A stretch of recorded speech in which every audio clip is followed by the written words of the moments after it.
This spectacular and very steep pass is well known to many locals who've been able to drive up to the top of the mountain on the well-known Protea Farm tractor rides.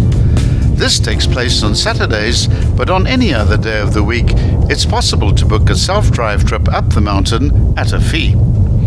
The views are some of the best you'll experience anywhere in the Western Cape, where from the summit you can look down on the town of Robertson and eastwards towards Worcester. The opposing view is over the Koo Valley with its backdrop of tall mountains.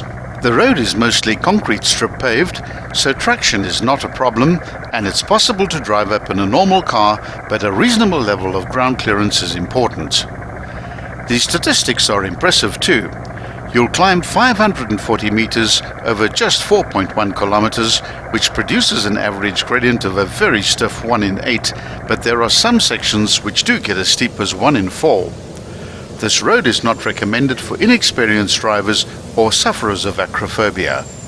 These are the views from the main view site, and there are some concrete steps which allow some height gain for photographers to get those perfect photos over the town of Robertson, the Robertson Wine Valley, and the view stretch as far as Worcester. We filmed this pass in the descending mode to maximize on the outstanding views, but it is a cul-de-sac, which means every person driving this road must first do the ascent. Each Saturday, the Protea Farm takes guests up to the summit with a tractor-trailer to enjoy a high-altitude sherry at the hiker's hut, which is also known as the Arangieskop hut. The hut is part of the Arangieskop hiking trail, which starts in Robertson at the Dasisuk Nature Reserve and ends at the hut as an overnight stop, where hikers then have the option to walk down the pass to the farm or return to Dasisuk by the same path that they ascended. A number of tracks radiate from the hut, and most of them are unpaved, and we do recommend a four-wheel drive vehicle for these paths, or at least a high-clearance 4x2. Most of these two-spur tracks are well worth exploring if you have the time. An aerial view of the summit area shows all of the tracks and how they interlink with each other. Do make a point of visiting the hiker's hut. It's a surprisingly large structure with a big fireplace inside and braai facilities outside. There are also clean toilet facilities at the hut. Mostly it's very cold at the summit, so the shelter is a most welcome place, and the big windows still allow one to enjoy the incredible views. As you commence with a long descent, bear in mind that it's a continuous and steep downhill. If you don't use gears and engine compression to slow your vehicle down, there's a very good chance that your brakes will overheat, with a possible loss of brakes and the obvious catastrophic results that are likely to take place. The best practice is to descend in the same gears that you used for the ascent, which for most vehicles will be first gear high range. The intersection coming into view now is where ascending vehicles can turn left to go directly to the main view site.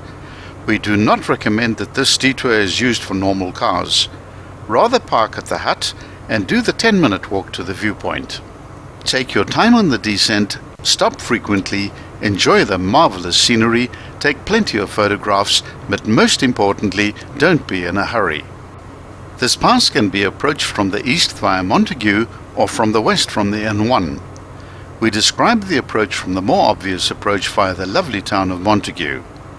Head northwest out of Montague on the tarred R318 route past the golf course and the mineral hot springs for 31 kilometers, in the process ascending the Burgess Pass, which is also known as the Koo Pass. Just after the summit of the Burgess Pass, there's a four-way intersection where you must turn left and drive for 2 kilometers until you reach the entrance to the Protea Farm.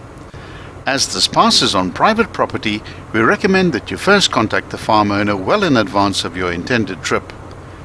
Each Saturday, the farm attracts many guests who spend the day enjoying the facilities on the farm and their formidable potjie feast. Once you've paid for your permit, follow any of the roads up the mountain through the pine forest. All of them lead to the mountain road eventually. The first 1.4 kilometers of the route is gravel, and thereafter it consists mainly of a two-spur concrete road. There are a few sections which are gravel, but these are all where the gradients are relatively flat. For four-wheel drive owners, you'll need to disengage your center diff and ascend in 4x2 to prevent axle wind-up. This also means in the majority of 4x4s that you'll need to do the entire ascent in first gear high range.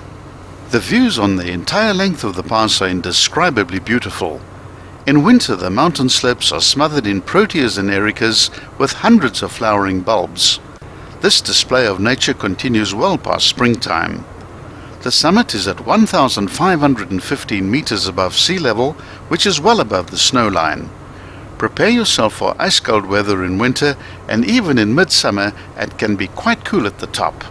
Be sure to watch parts 2 and 3 of the Arangieskop mountain road.